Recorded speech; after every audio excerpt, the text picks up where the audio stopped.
Gempa Cianjur, ada angkot dengan penumpang anak-anak masih tertimbun longsoran. Saat meninjau lokasi longsor korban gempa di Kecamatan Cugenang, Kabupaten Cianjur, Gubernur Jawa Barat Ridwan Kamil mendapat laporan dari masyarakat tentang adanya beberapa kendaraan yang tertimbun longsor. Salah satu laporan warga menyebutkan ada angkot yang isinya anak-anak kecil dan kendaraan lainnya yang hingga saat ini belum bisa dievakuasi. Namun pantauan Tribun Jabar, di lokasi satu alat berat berupa beko sejak malam tadi sudah masuk untuk evakuasi longsor. Ridwan Kamil meminta kepada petugas gabungan yang telah dikerahkan agar secara cepat menanganinya.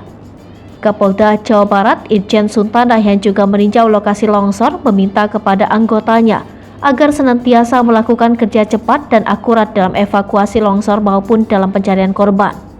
Sebagaimana diketahui, akibat longsor tersebut, akses jalan Cipanas Cianjur menuju Puncak Bogor terputus dan tidak dapat dilalui.